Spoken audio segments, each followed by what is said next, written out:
მოგესალმებით მეგობრებო, როგორ ხართ? ჩვენი რიგით მე-6 ლაივი არის, ამ წელს უკვე მეორე ლაივი. დღეს მინდა შეგახსენოთ ის თემები, რა თემებზე წინა ლაივებში ვისაუბრეთ. ეს არის სამყაროს კანონები, სიყვარულის კანონი, დროის კანონი, ენერგიის შენარჩუნების კანონი, დუალობის კანონი, ბალანსისა და ზომიერების კანონი. და მინდა რომ გადახედოთ წინა ლაივებს, იქ წყლის დამუხტვასაც გასწავლით, წყალი როგორ დამუხტოთ ენერგეტიკულად. ასევე სურვილის ასრულებასაც გასწავლით წინა ლაივში, ახალ წლამდელი ლაივი რომ მქონდა იქ სურვილის ასრულების ტექნიკა არის, რასაც შეგიძლიათ გადახედოთ და გამოიყენოთ ყოველდღიურ ცხოვრებაში, გამოგადგებათ მეგობრებო. დღეს ოდნავ განვიხილავთ ისევ კანონებს სამყაროსი და რამოდენიმე კითხვა ჩამოწერილი მაქვს, რამოდენიმე კითხვას ლაივში დამისმევთ და გაგცემთ პასუხს, მაგრამ დღეს ოდნავ უფრო მიწიერ საკითხზე მინდა გავამახვილო ყურადღება. იმიტომ რომ ჩემი გამომწერების 94% არის ქალი. ამიტომ მინდა ეს ლაივი თქვენ მშვენიერ სქესს ქალებს, ქალბატონებს მოგიძღვნათ. იმიტომ რომ ქალი საქართველოსთვის ეს ძალიან მნიშვნელოვანი რამ არის. ყველა სფეროში ქალები აქტიურობთ. ასევე ეზოთერიაშიც, ასტროლოგიაში, ნუმეროლოგიაში, სულიერ საკითხებში, მრევლის ეკლესიაში უმეტესობა ხართ ქალები.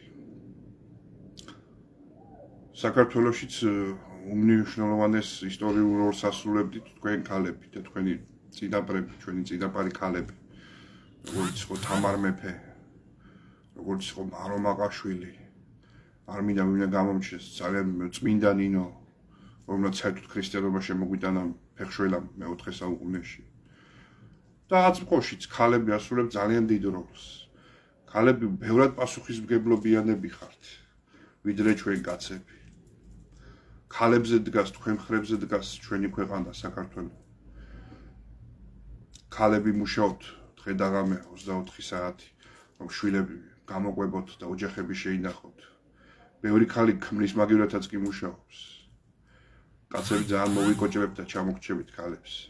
თქვენ ბევრად შრომის უნარიანები ხართ, ბევრად პასუხისმგებლობიანები, ვიდრე ჩვენ კაცები. ქალები რო არ იყოთ, საქართველო დაიღუპებოდა. მთლიანად ქალებზე თქვენზე დგას საქართველო. ემიგრაციაში რამდენი ქალი არის, საიდანაც აგზავნიან ფულს, ინახავენ ჩვენ ქვეყანას, ინახავენ შვილებს, ქმრებს. მთელი ქვეყანა თქვენ ზურგზე, თქვენ მხრებზე დგას ქალების მხრებზე. ყველა სფეროში თქვენ ხართ აქტიურები. ყველგან, სადაც არ უნდა გაიხედო, სადაც არ დავსწრები ვარ სხვადასხვა ეზოთერიული ცენტრებში, ლექციებს, სხვადასხვა ადამიანების, ის ადამიანები მოგიყვანეთ მაგალითად რამოდენიმე ლაივის წინ, გიხსენეთ მალხაზი და ერეკლე. მათ ლექციებზეც რამდენჯერაც დავსწრები ვარ, უმეტესობა 95% არის ქალი. და არა მარტო ეზოთერიაში, ყველა სფეროში. რაშიც არ უნდა გავიხედოთ, სადაც არ უნდა გავიხედოთ, ყველაზე მეტი დასაქმებული არის ქალი.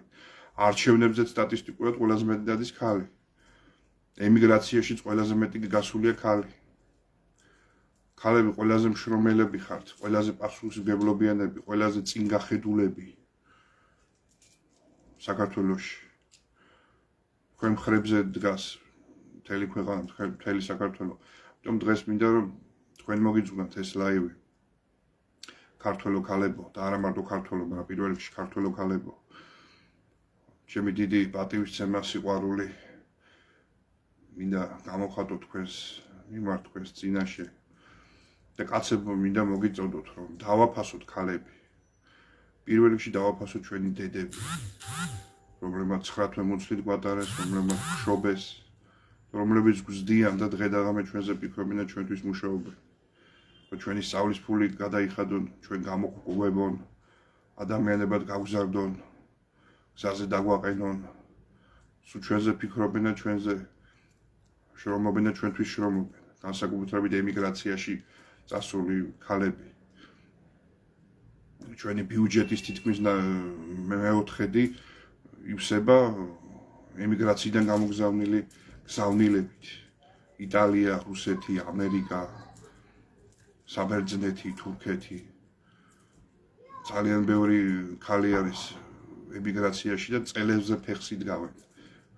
მე ხო ვიცი ხა ამდენი პაციენტი ყავს დედაჩემს ემიგრაციაში ათასობით. ვიცი როგორი შრომაა იქ. დღეს და ღამეს ასწორებენ. 24 შვიდზე მუშაობენ, რომ აქ 2 კაპიკი შვილებს გამოუგზავნონ, რომ გამოყვებონ შვილები. ხალები ძალიან მძიმე ცხოვრება აქვთ. ამიტომ კაცებო მოგიწოდებთ დავაფასოთ ჩვენი ქალები. პირველ რიგში დავაფასოთ ჩვენი დედები, ჩვენი დები, ჩვენი ცოლები, ჩვენი საყვარელი ქალი ადამიანები, ჩვენი ბებიები.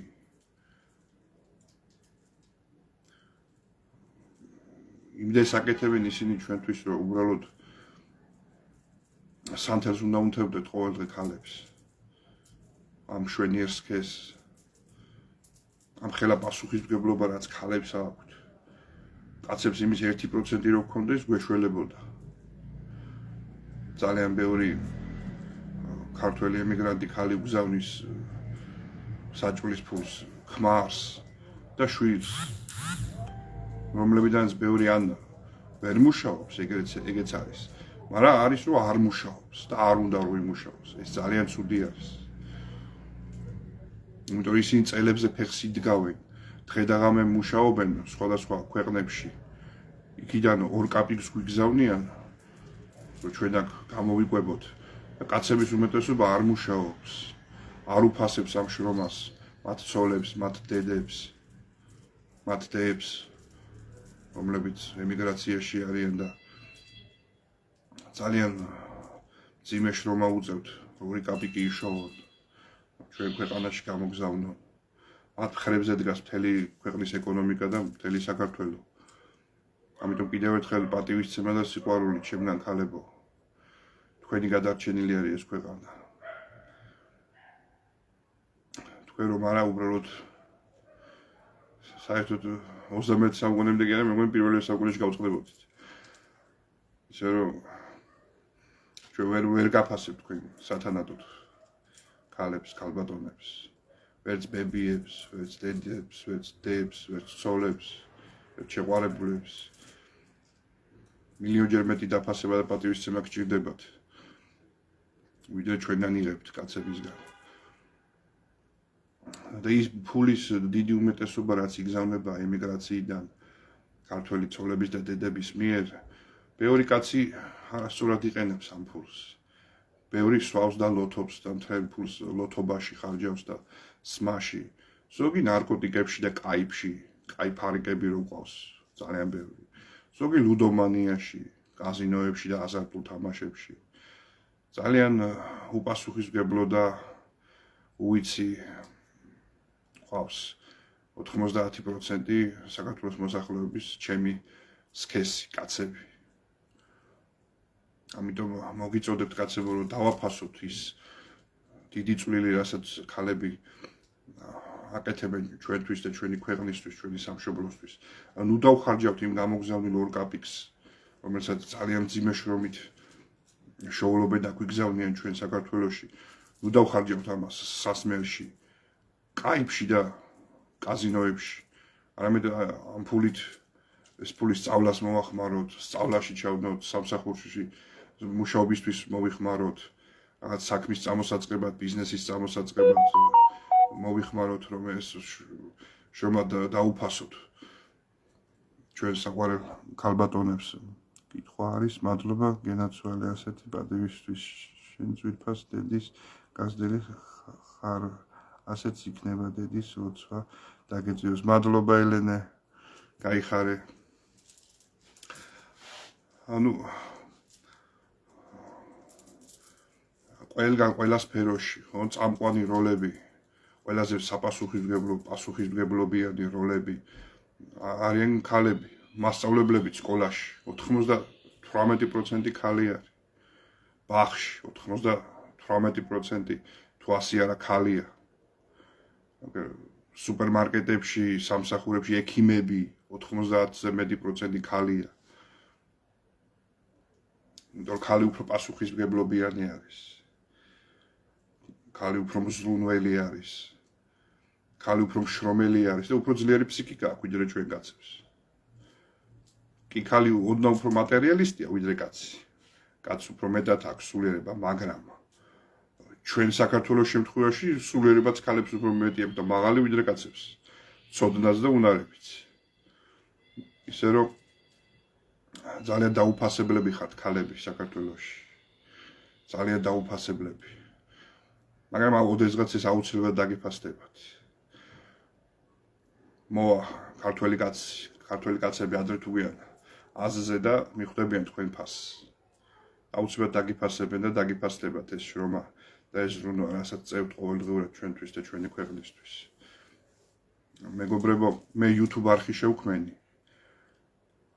არჩილ კრავეიშვილი ინგლისური ასოებით და გთხოვთ მე გადახვიდეთ YouTube პლატფორმაზეც და გამოიწეროთ ჩემი YouTube არხი.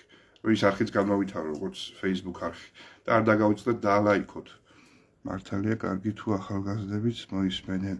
ხო, ახალგაზრდებმა აუცილებლად უნდა მოისმინონ. კარგი გამახსენდა ახალგაზრდებზე. ძალიან ბევრი კომენტარები რო წავიკითხე წინა ლაივების, იქ საუბარი არის, რომ ნეტა ესეთ საუბრებსო, რასაც თქვენ საუბრობთო, რასაც მალხაზი საუბრობსო, რასაც შონია საუბრობსო და სხვა ადამიანები, სხვადასხვა სფერო და სხვადასხვა ცოდნების მფლობელი ადამიანები, ნეტა სკოლაშიც ისწავლებოდეს. სკოლაშიც აუცილებლად უნდა ისწავლებოდეს, სკოლაშიც, ინსტიტუტშიც. იგი ძალიან ზედაპირული ცოდნაა სკოლებში. მე მგონი დედაედაც ამოიღეს შარშან თუ შარშანზე. ანუ ძალიან ზედაპირული ცოდნა, იქ შინაარსი და სიღრმე არ არის. არა და ქართველიერი ვართ, ნიჭიერიერი შინაარსობაში. სიღრმისეულ ანალიზში შინაარსიანიერი ვართ. ჩვენი წერლები გაიხსენეთ, ილია, ვაჟა, შოთა. ჩვენ ოდითგანვე სიბრძნეს ფლობდით და როგორ შეიძლება ჩვენი ბავშვები ვსდიდეთ მარტო ინგლისური და კომპიუტერი, მარკეტინგი და მენეჯმენტი. თუ მათ სიყვარულის უნარი არ აღუძარით, სიყვარული არ ვასწავლეთ რა არის. პატიება, პატივისცემა, მადლიერება, სიმშვიდე, მიმტევებლობა, თავმდაბლობა, სიხარული, ბედნიერების განცდა, ერთმანეთის პატივისცემა არ ვასწავლეთ, რაც ქრისტეს ცხრავნებიდან არის, რომელიც წინა ლაივებში მაქვს ჩამოთვლილი თქვენთვის. ასევე სამყაროს კანონები, სიყვარულის კანონი.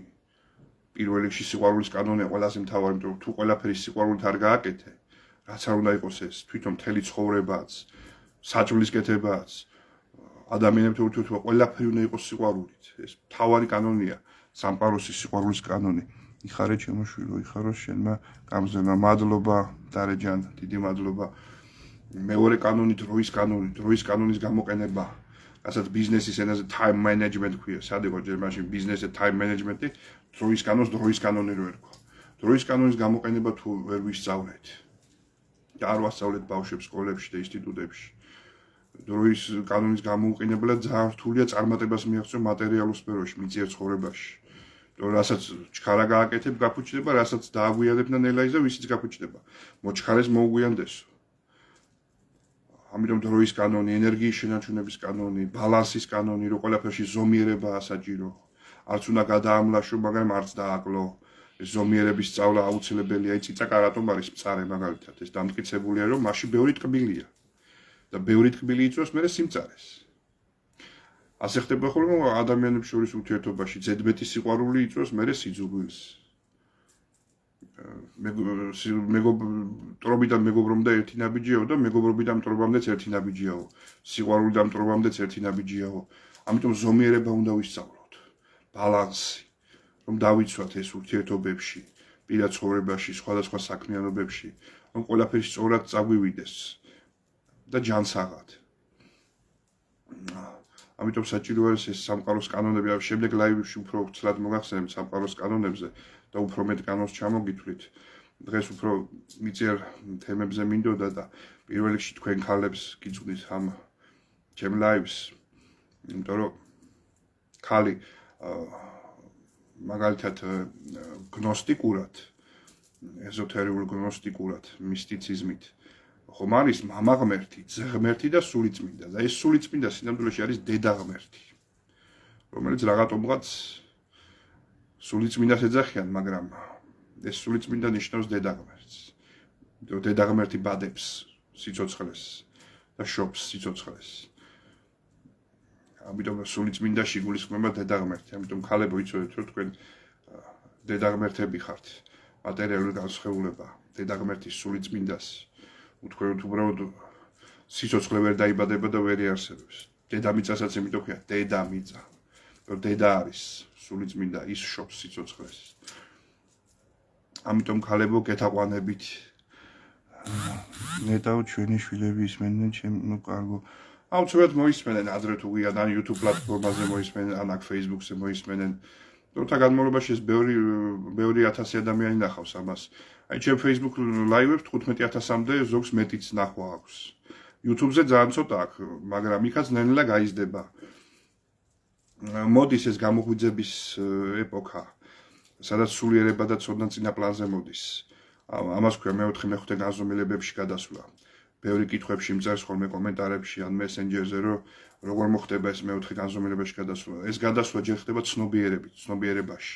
მეოთხე განზომილების და მეხუთე განზომილების ცნობიერებაში შემოდის ჩვენი სულიერება იმაღლდება. სულიერების და სულიერი ცოდნის წყურვილი ღრმავდება ჩვენში და ამის ინტერესი ხდება ჩვენს ცნობიერებაში. და ძალიან ბევრი ადამიანი, რომელიც ძალიან მიწიერი იყო, დღეს ძალიან სულიერი გახდა. ბევრმა ლექსების წერა დაიწყო, ფილოსოფიური წიგნების კითხვა. ეს მალე ახალგაზრდობასაც გადაედება. და ადამიანები უფრო სულიერები გახდებიან, უფრო გაცნობიერებულები და გააზრებულები. აღარ იქნებიან ისეთი პრიმიტიული ემოციურები, როგორებიც აქამდე ვიყავით. იმიტომ რომ არის ადამიანი ემოციური, არის ადამიანი ლოგიკური, არის ადამიანი სულიერი. აი ახლა მოდის სულიერების ეპოქა, მეოთხე-მეხუთე განზომილებებში გადასვლა. სულიერი ენერგიების შემოსვლა. აღარ იქნებიან უმეტესობა ადამიანებს, ბევრი დარჩება მაინც, ვინც დეგენერატი იყო, ის ყოველთვის დეგენერატად დარჩება, მაგრამ ძალიან ბევრი ადამიანს გაიხსნება სულიერება. და აღარ იქნებიან ესეთი ემოციურები, ზედაპირულები, უხეშები, აგრესიულები, ბოღმიანები, არამედ სულიერება რო შევა მათში უფრო ღრმა ცოდნას მოკიდებენ ხელს და მათი ცხოვრებაც უკეთესი გახდება და საერთოდ ჯამში აისახება მთელ ქვეყანაზე და მთელ დედამიწაზე. ცხოვრებაც უკეთესად წარიმართება. დედამიწის დედოფალია, მართალია ჯულია, მადლობა ასეთი შედარებისთვის თქვენი ყველა სიტყვა მკურნალია, ეს უფლიდანაა დიდება უფალს. მადლობა თქვენ მადლობა ელენე. ასევე ძალიან აინტერესებთ ხოლმე, თქვენ შეგიძლიათ უკვე კითხვები გამოუშვათ, დამისვათ კითხვა. თუ გინდათ ამ თემაზე, რაზეც ახლა ვისაუბრეთ, თუ გინდათ წინა ლაივებიდან განზომილებაზე იქნება ეს მისიაზე, თქვენ კონკრეტულ პრობლემაზე, ამ დამისვით უკვე კითხვები, მე დრო და დრო წავიკითხავ თქვენს კითხვებს. დედა სამშობლო, დედა ბოძი, როგორი დიდებული სიტყვებია.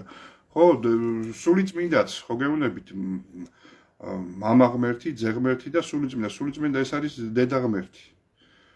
უბრალოდ რაღაცომღაც ამას არ ახსენებდნენ, ეთქობა არ აწყობდათ რომ ეხსენებინათ, არ ვიცი, მაგრამ სულიწმინდა ეს დედა ღმერთი არის. ყოველ შემთხვევაში ჩემთვის ესე არის. მე ესე მჯერა და რაც მჯერა იმას გეუბნებით თქვენს. კითხვებში მომდის ხოლმე კომენტარში მისიაზე, პირად მისიაზე. რა არის ჩვენი პირადი მისია? ყველას ეს საინტერესოა, ეს ძალიან მთავარი თემა არის. თუ ადამიანმა ვერ გაიგე რა არის შენი დანიშნულება, შენი მისია, ძალიან რთულია ისე ცხოვრება. არეული იქნები მთელი ცხოვრება და მიედმოედები აქეთ-იქით ყველაფერს. ამიტომ გავიგოთ რა არის ჩვენი პირადი მისია. გავიხსენოთ ბავშვობაში 6-7 წლამდე რა გვინდოდა ჩვენ ყველა ეძა რომ გამოვსულიყავით. რა გვიზიდავდა, რისკენ მივისწრაფოდვით. რა გვინდოდა რომ ყოფილიყავით 6-7 წლამდე, იმიტომ რომ 6-7 წლამდე მუშაობს ინტუიცია. და ინტუიცია ავლენს ამ ჩვენ მოთხოვნილებას ჩვენი პირადი მისიის თუ რა დანიშნულებით დავიბადეთ ჩვენ დედამიწაზე. იმიტომ რომ 7-8 წლის მერე ლოგიკა ერთვება და მერე ზოგი იხიბლება სხვადასხვა სფეროთი, რომელიც არა მისი მისია, მაგრამ იხიბლება, იმიტომ რომ ან მოდაშია, ან მეგობარი გაყვა იმ სფეროს, ან დედამ და მამამ უთხრა რომ ჩვენ ექიმები ვიყავით, ჩვენც აუცილებლად ექიმი უნდა იყო და ამით გზიდან გადადის და არასწორი მიმართულებით მიდის. ამიტომ გავიხსენოთ ბავშვობაში რა გვინდოდა ჩვენ რო ყოფილიყავით. რა თვისებები და უნარები გვქონდა და რომელ სფეროში გამოდგება ეს თვისებები, ეს უნარები. ასევე მეორე მეთოდია გავიგოთ რა არის ჩვენი მისია, რა გვსიამოვნებს ჩვენ ის იკეთება. აი მე მაგალითად ვსიამოვნებს, როცა რაღაცას უხსნი ადამიანს, რაღაცას ვასწავლი, რაღაცას ვააზრებინებ, ვაცნობიერებინებ, წიგნებს რო ვკითხულობ. ანუ ჩემი მისია ეს არის ჰუმანური კი არა, ჰუმანიტარული ტვინის წყობა მაქვს, ანუ ფილოსოფია, სულიერება, ისტორია, რელიგიები, თეოლოგია, ეს არის ჩემი სფერო. იმისთვის ვარ დაბადებული, ჩემი მისია არის, რომ მე გავაცნობიერო, შევიცნო ეს სამყარო. შემდგომ გადავცე ეს ადამიანებს, გადმოგცეთ ეს თქვენ, გაგაცნობიერებინოთ, გაგააზრებინოთ, თქვენი ცნობიერებაც ამაღლდეს. გადავხარშო ეს ყველაფერი ჩემს გონებაში, რომ თქვენ მოგაწოდოთ შემდგომ. აგიხსნათ უფრო მიწიერ ენაზე, უფრო ახლოს მოვიდეს თქვენთან სამყაროს კანონები, სხვადასხვა ფილოსოფიური ეზოთერული სწავლებები, რომ თქვენი ცნობიერება ამაღლდეს. აი ჩემი მისია ამაშია და ეს მე რამოდენიმე თვერაც გავაცნობიერე. თუმცა ამის ყოველთვის მქონდა, მაგრამ ბევრ ამას მივედმოვედებოდი ცხოვრებაში. მაგრამ გაკვეთილები სწორად გამოვიტანე. მთავარი არის შეცდომას ყოველთვის დაუშვებ, შეცდომას არ უნდა გაექცე. პირიქით, შეცდომა უნდა დაუშვო, იმ შეცდომაზე უნდა ისწავლო, გააცნობიერო, რატომ მოხდა, როგორ მოხდა, როგორ შეიძლება რომ ყოფილიყო, რაშია შეცდომა, რაში დაუშვი შეცდომა, რა გადავაზედმეტე, რა მოვაკელი. და შეცდომების დაგროვებით დროთა განმავლობაში გამოცდილება გროვდება, სწორად როცა ანალიზებ შეცდომას. უკვე სწორი დასკვნები გამოგაქვს და უკვე პოულობ შენ მისიას, ცხოვრების აზრს. იმიტომ რომ მისია თუ ვერ გააცნობიერე რაშია შენი, რა უნდა აკეთო, რას უნდა ემსახურო, რატომ ემსახურო, რა განიჭებს სიამოვნებას, ისე ცხოვრებასაც აზრი არ ექნება და ხდება მე ცხოვრება მექანიკური. 90% ადამიანების ცხოვრება არის მექანიკური. ზავოდ, კარავოდ, დილით სამსახურში, რომელიც არ უყვართ და ეზიზღებათ, მაგრამ იძულებულებიან იმუშაონ, რომ 2 კაპიკი იშოვონ პურის პული.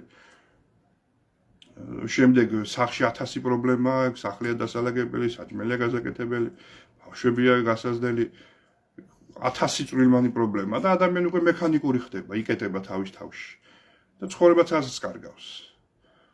ადამიანი სულიერად კვდება, უბრალოდ მექანიკურად, ბიოლოგიურად არის ცოცხალი. ამიტომ უნდა აზრიანად ვიცხოვროთ, ცნობიერად. ამისთვის უნდა გავიგოთ რა არის ჩვენი მისია. და ვაკეთოთ ის ჩვენი მისია, ვემსახუროთ იმ ჩვენ მისიას. შეიძლება უფრო ნაკლები შემოსავალი გქონდეს, პურის ფული. მაგრამ ჯობია იმ საქმე აკეთო და იმ საქმიანობაში იყო, რომელიც არის შენი დანიშნულება, შენი მისია, რომელიც განიჭებს სიამოვნებას და რომელთაც ემსახურები საზოგადოებაზე ქვეყანას. და დაჯერდე ნაკლებ შემოსავალს, ვიდრე გქონდეს ბევრი ფული, მაგრამ აკეთებდე ისეთ საქმეს, რომელიც არ გიყვარს. ანუ ფული არ უნდა იყოს და მატერია წინა პლანზე. ეს მეორე ხარისხოვანი წინა პლანზეა მისია, სულიერება, რაც სიხარულს განიჭებს, რაც კარგად გამოგდის, რისი უნარიც გაქვს. ეს უნდა ვაკეთოთ. კითხვებია, მე მინდოდა ექიმობა და დამამთავრებინეს ეკონომიკური და მუშაობ მკერავად. ხო აინახეთ, გინდოდათ ექიმობა, დაგამთავრებინეს ეკონომიკური და მუშაობ მკერავად, ანუ აირიეთ. ამიტომ ეხლა შეიძლება მისიის პოვნა. ეხლა შეგიძლიათ თან მკერავადაც იმუშაოთ, მაგრამ იმდენი არ რამდენსაც მუშაობდით, გაანახევროთ მუშაობა, რომ პურის ფული გქონდეთ. და ის მეორე ნახევარი, რასაც დროს უთმობდით მუშაობას, შეისწავლოთ რომელიღაც ექიმური სამედიცინო პროფესია. დღეს ინტერნეტითაც შეიძლება ბევრი რაღაცის შესწავლა, ბევრი კურსები ინტერნეტითაც არის, საიდანაც სერტიფიკატების და დიპლომების აღება შეიძლება, სხვადასხვა ქვეყნებში შეიძლება სწავლა. დროთა განმავლობაში შეისწავლოთ სამედიცინო სფერო და შემდგომ უკვე როცა გახდებით აკრედიტირებული დიპლომიანი, სერტიფიცირებული, შეგიძლიათ უკვე მთლიანად გადაერთოთ მაგ სფეროში. მაგრამ მანამდე ნახევარი დრო მაინც უნდა დაუთმოთ კერვას, რომ ელემენტარი პულის ფული ხო უნდა იშოვოთ ამ სწავლის დროს, სწავლების დროს.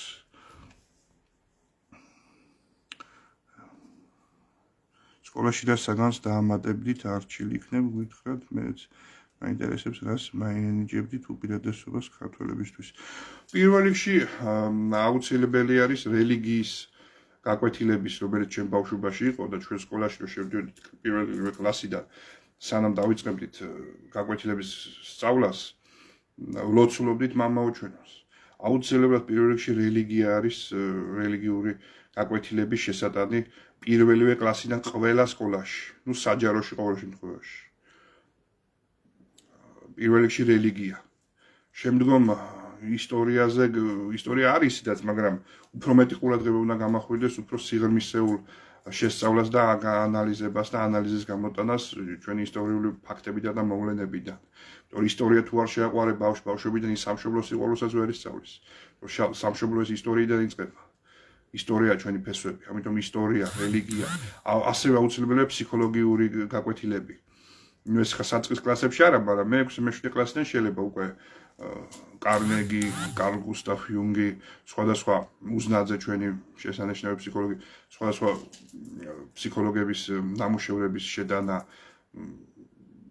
ფსიქოლოგიის გაკვეთილებიც აუცილებელი არის. ისტორია, რელიგია, ფსიქოლოგია. ეს სამი ყველაზე მთავარი არის. იქ აუცილებლად ბიჭებისთვის სამხედრო გაკვეთილებიც საჭირო არის, რომ სამშობლოს დაცვა იწოდნენ და შეეძლოთ. გოგოებისთვის კერვა, ხარგვა და ქსოვა არის აუცილებელი, იმიტომ რომ გოგოები ძალიან გაუხეშებულები არიან, ახალგაზრდები განსაკუთრებით ძალიან ბიჭაჭუებივით არიან. და ეს მათთვის არის ძალიან ცუდი. რომ ხალი რომელსაც არ აქვს შინაგანი სინაზე არ ატარებს კულტურას და ტრადიციას თავის ქვეყნის და ერის, რაც გამოიხატება თუნდაც ხარგვაში და ქსოვაში, ცეკვებში და ასე შემდეგ, ის დაიტანჯება, იმიტომ რომ შინაგანად ბედნიერი ვერ იქნება. შეიძლება მატერიალურად წარმატებას მიაღწიოს სპორტში, მაგალითად ძალიან ბევრი სპორტსმენია დღეს ხალი და გოგო, შეიძლება ბიზნესმენი ძახდეს, შეიძლება ფულიც იშვიოს, მაგრამ შინაგანი ბედნიერება მას არ ექნება, თუ შინაგანად არ გრძნობს თავს ხალად. რაც აი თქვენ თაობას, ჩემი დედის თაობას და უფროსდევი თაობას გაქვთ, ხალურობა, შინაგანი. ამიტომ გაქვთ მაღალი სულიერებას და დღევანდელი ახალგაზრდა გოგოები არიან ძალიან ბიჭაჭუებივით, ძალიან უხეშები, ძალიან უზნელებით უმეტესობა. და შინაგანად იტანჯებიან. იმიტომ რომ სარკეში ვიყურებიან ხალხს ხედავენ, მაგრამ შიგნით თავს კაცად გრძნობენ და მუჟიკად. სულიერი სიმშვიდე და სულიერება და ეს ბედნიერება არ ექნებათ მათ. ამიტომ პირველივე კლასებიდან გოგოები უნდა აღიზარდონ ტრადიციებში, ძველი ქართულ ტრადიციებში, კულტურაში, რომ მათ სინაზე და ხალურობა შეინარჩუნონ პირველივე კლასებიდან. რომ ხალი შინაგანად იყოს ნაზი, ხალური, რომ ის ბედნიერი იყოს. სხვანაირად ის ვერ იქნება ბედნიერი. კარგი რაღაც გამახსენდა, როგორ უნდა გაიგო რომ კაცი ჯანსაღია და ხალი ჯანსაღია. კაცი რომელსაც არ უყვარს ხალი და ეზიზღება ხალი, ის კაცი არა, ის არის არაკაცი. აი ხალი რომელსაც არ უყვარს კაცი და ეზიზღება კაცი, ის ხალი არის ხაჯი და არა ხალი. კაცს უნდა უყვარდეს ხალი და ხალს უნდა უყვარდეს კაცი. მაშინ იქნება კაცი ბედნიერი, როცა უყვარს ხალი. არა უცბად კონკრეტული სხეული უყვარდეს ხალის. ზოგადად ხალი უნდა უყვარდეს, როგორც მისი სინაზე, მისი ნატურა, არა მხოლოდ გარეგნულად. შინაგანად ხალი, ასევე ხალს უნდა უყვარდეს კაცი და დღეს ძალიან ბევრ ხალს არა მარტო ახალგაზრდა თაობაში, უბრალოდ თაობებშიც ეზიზღებათ კაცები. კი, ბევრი კაცი ღირსი არის რომ ეზიზღებოდეს, მაგრამ მიუხედავად მაგისა, არიან კარგი ნორმალური კაცებიც. კაცი არ უნდა ეზიზღებოდეს ხალს. ხალს რომელსაც კაცი ეზიზღება, ის ხაჯი არის. ის ვერასოდეს ბედნიერი ვერ იქნება. რომ ხალი იმისთვისაც შექმნილი რომ კაცი უყვარდეს და კაცი იმისთვისაც შექმნილი რომ ხალი უყვარდეს და ხალი დააფასოს. ეს გვაძლევს ერთობას, ჰარმონიას, რაც არის ჯვარი. ზევიდან ქვევით არის კაცი, მარცხნიდან მარჯვნივ ხაზი არის ხალი. ორივე ერთად ქმნის ჯვარს, ანუ სიყვარულს და ჰარმონიას. და როცა ერთს არ უყვარს, მეორე იქ უკვე ჰარმონია ირღვევა. იქ უკვე სამყაროს კანონი, სიყვარულის კანონი ირღვევა. ორი მხრივი უნდა იყოს ეს სიყვარული. მაშინ არის ჭეშმარიტი სიყვარული, როცა ორი მხრივი არის. მეგობრებო, კიდე კითხვები წავიკითხო.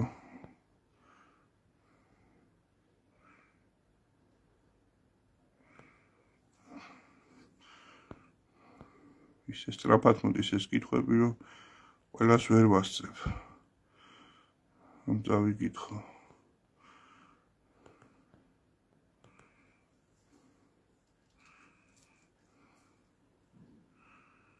მადლობთ მანანა ჩიკვაძე.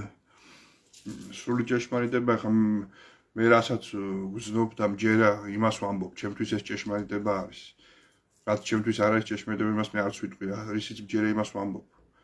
თქვენს თუ მეთანხმებით ამ ყველაფერში ძალიან მიხარია ეს და ძალიან მოხარული ვარ ამით. მეგობრებო, უყურეთ წინა ლაივებს. წინა ლაივებში მაქვს წყლის დამუხტვა ენერგიულად. თქვენ როგორ დამუხტოთ თქვენი საკუთარი ხელებით წყლის ბოთლი და ყოველდღიურად უზმოზე თითო ჭიქა უნდა დალიოთ. აი ნახეთ წინა ლაივში მაქვს.